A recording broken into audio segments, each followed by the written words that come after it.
Hey, this is Terry, the creator and host of this podcast. If you find the content here valuable, would you please do us a favor and go to Spotify, Apple, or any place else you get this podcast and subscribe to it and review us? It takes like a minute and it'll really help other people with depression find us and realize that they're not alone either.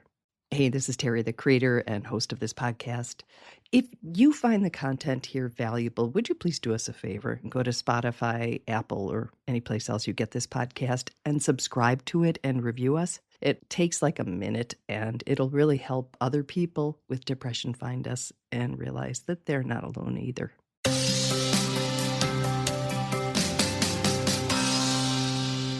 Welcome to the Giving Voice to Depression podcast, produced in partnership with the A.B. Corker Foundation for Mental Health. We are your co-hosts, Bridget and Terry. Each week, through intimate, candid conversations with guests, we explore different perspectives on and experiences of depression. We keep it real because the illness is real. We keep it hopeful because there truly is hope, in spite of what depression tells you. We are not experts or therapists. We're sisters and best friends who live with depression and have interviewed hundreds of others who do as well. By sharing stories of lived experiences, we expose depression for the lying bully that it is.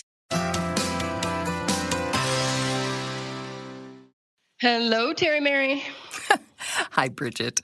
So one of our favorite things about talking to people with depression is hearing and learning new ways to describe the experience so we can better explain it to our partners, our friends, therapists, and selves.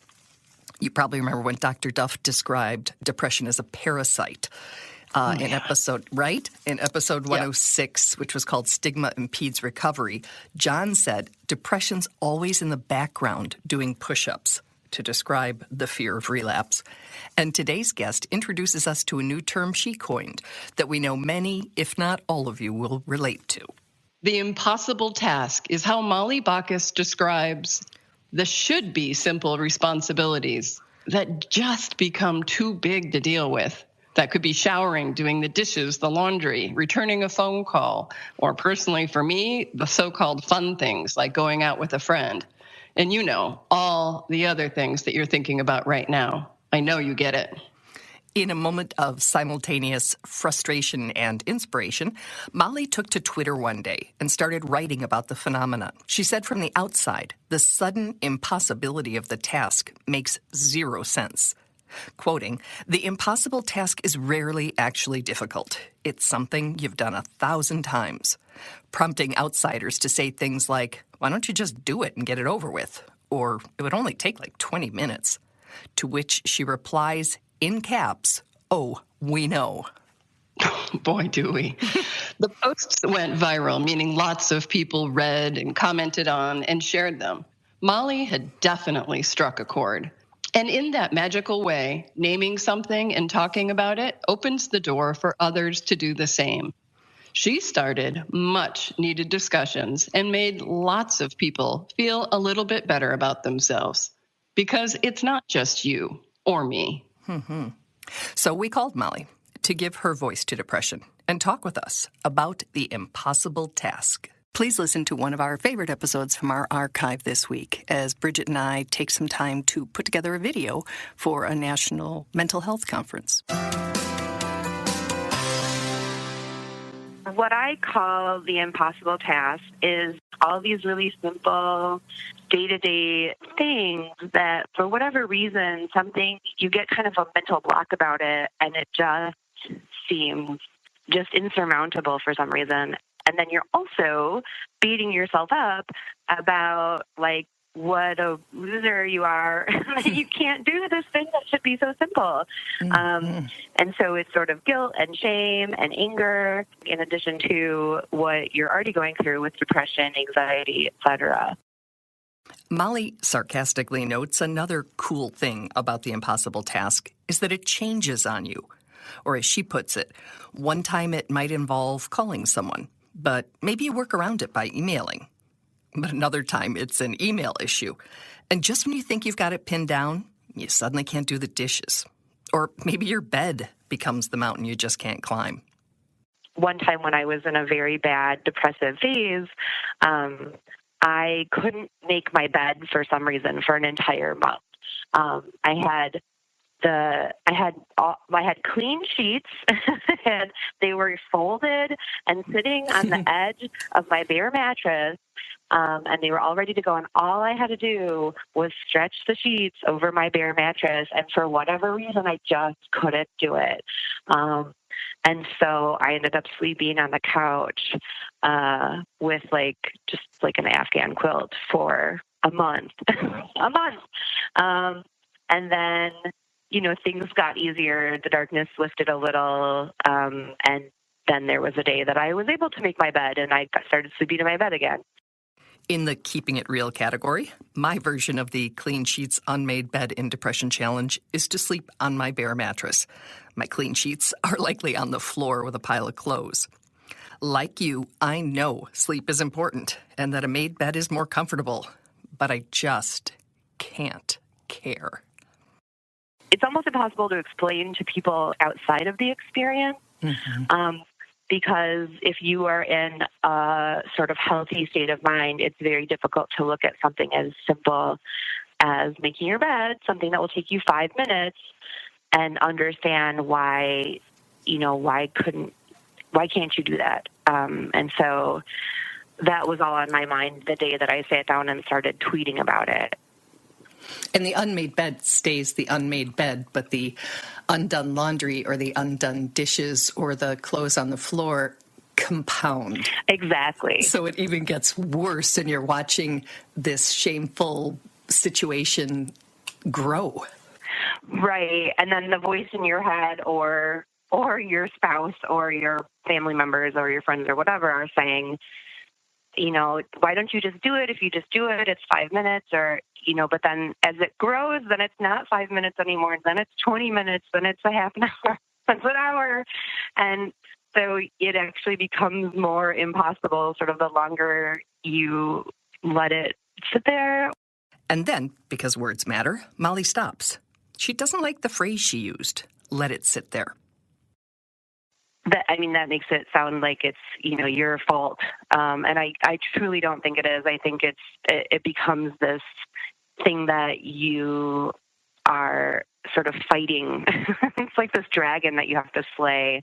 So even though to outsiders it might look like something very simple, it's not just I think people often feel that they are being lazy, or that they are being weak.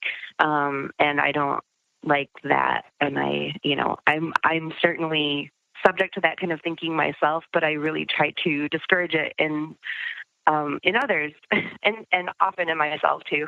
It's easier to be nice to other people than it is to be nice to, yourself sometimes. Yes. And I've noticed that there are times I'm almost oblivious to what would be in a healthy state of mind an unacceptable surrounding. And I'll walk in the door from something and be like, oh, wow. I mean, if I needed somebody to come into my house before I had a chance to change this, they would really be concerned, because I realize there's clothes all over the floor. The bed's unmade. There's dishes in the sink. And I wasn't even really aware it had gotten that bad. Yeah.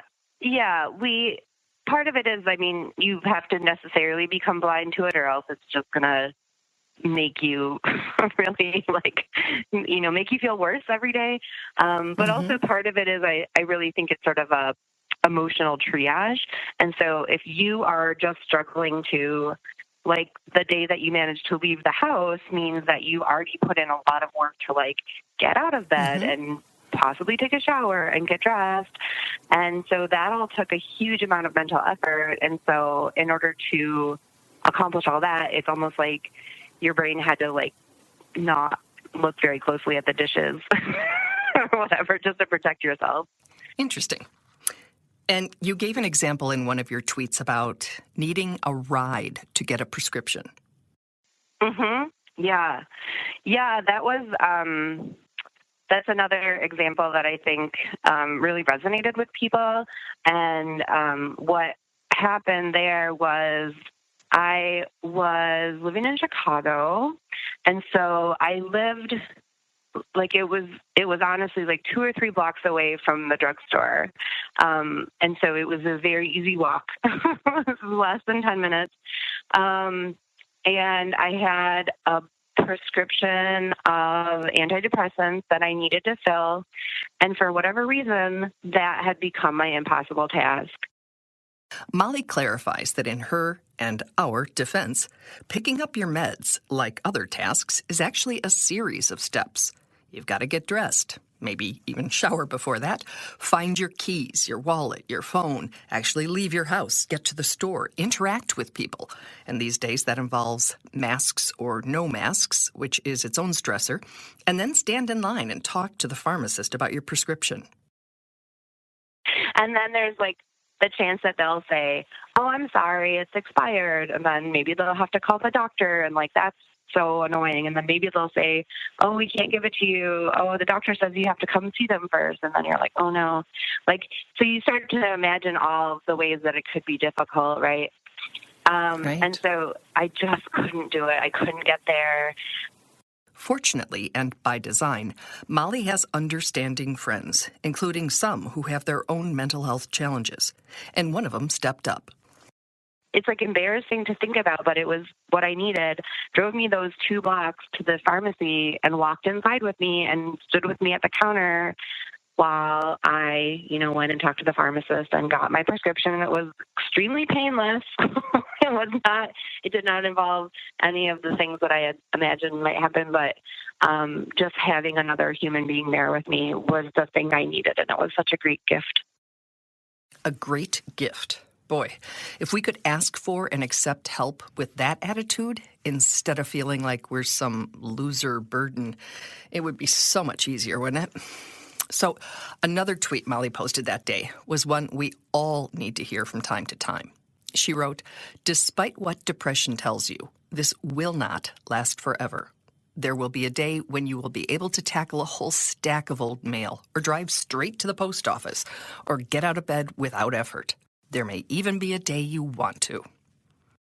That, to me, is one of the most important messages to remind myself and remind other people that, because depression always, I'm speaking for myself, I'm not a doctor, but in my experience, depression always says, like, this is your new normal. This is what it's going to feel like for the rest of your life. Better get used to it. But at this point, I've been through it so many times that I know that's not true. Another thing that's not true, though you have probably thought it is if you live with depression, you are not a burden.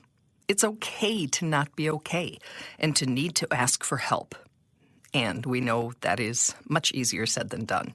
So we asked Molly to share about a time she helped someone else with their impossible task, so we could hear about it from the helper's perspective and see if it really is a big burden. I think I had said, like, let's hang out or something, and he said, I don't want you to come over because I don't want you to see how disgusting my house is. And I said, oh, it's fine, I've been there. And he's like, no, it's really bad. And I was like, no, I get it. I've been there. And he's like, I can't, like, I'm so embarrassed of how gross my house is. And I said, you know what, like, how about I just come over and I'll just spend the day helping you clean out your house? Because, like, for whatever reason, it would have been impossible to clean my own house, but I could clean his house, no problem, And so I came over and we started throwing things away and took a bunch of stuff to Goodwill. It can really shift the energy to get it done, whatever the it is. As you said, the longer you wait, the bigger it seems. And once it's done, it's just sort of like, oh, my house looks normal. Maybe I'll start to feel that way too. Something that stops a lot of us is we're embarrassed, or we think, like, I don't want to ask for help because I know all my friends are going through things already, or they're so busy, or they're so whatever. But, like, we discount the fact that sometimes helping someone else helps us, right? Like, if you go and you clean somebody else's kitchen for them, you walk away with the same sense of lightness and accomplishment that you would have with your own kitchen. And so that's why I think sort of asking like co-depression friends is nice for help because you don't, for me at least, I don't feel as much like, oh my gosh, I'm so sorry to like be a burden to you. I'm just like, I need this now, and you know that when you need help, I will be there to help you. And it feels much more just like an even transaction. Like, this is just the reality. We both get into stuck sometimes, and we need somebody to unstick us a little bit. Unstick us a little bit. Mm-hmm. The only way that we even know who our depression friends are, to use Molly's phrase, is if we talk about what we're going through. And that includes like all of our challenges and our struggles. Mm-hmm. Absolutely. There's bravery in it, you know? There's transparency and bravery in it. I agree. And I think that if we said even to what did you call them? Co-depression friends, even if we said to somebody who isn't, just like, hey, you know, I could use a little bit of help here. You know, I could use a hand. I actually have a friend like that, and she does not have depression, and it's pretty amazing how when she leaves, I feel like I can do this, you know, so I really understand what Molly was saying and appreciate the message. Absolutely. We are going to make a post on Facebook, by the way, asking what your impossible task is. So if you're not already on the page, come on over and check it out if you're on Facebook and let us know, because it'll be interesting to see if lots of us have the same ones. What's yours, Bridge? Well, I'd rather say this. You're in charge of yourself. Terry has decided that she is going to blog about some of hers, and she's going to include some pictures that would be, her word, quote unquote, shameful if she cared. But the podcast is all about normalizing mental illnesses, so we can't do that when we're hiding behind a mask of perfection. So if you want to peek behind the messy curtain, my messy go curtain. Onto our website. Won't even talk about yours. I don't have a messy curtain. I go the other way. I'm like, so. You do. So, I don't really. Yeah, I mean, whatever. Okay. We all have our ways of dealing and reacting, and some of us do the opposite of what I wasn't judging. Their big sisters do. They're messy big sisters. Yes. But yeah, come onto our website, givingvoicetodepression.com, click on podcasts, and then scroll down to this one, which is called The Impossible Task, and look at Terry's. Be able to see my big old mess. Ta-da! Oh, man. You're very brave. You're very brave. Yeah, wait till you see it. So that's it for today. We'll be back next week with another episode, and we hope that in the meantime you enjoy what is now officially summer, and keep yourselves safe from the many threats out there. And thank you, as always, for listening. Thanks, Molly. Thanks, Molly. Bye, Bridge. Bye, Terry. We truly hope that our podcast brings a little more understanding, helps you better articulate your experience of depression, or better understand how to support someone else's. We invite you to join us for daily posts on the Giving Voice to Depression Facebook page and on Twitter and Instagram at Voice Depression. It is a comfort to be among fellow travelers on depression's dark road. And remember, if you're struggling, speak up. If someone else is, listen up.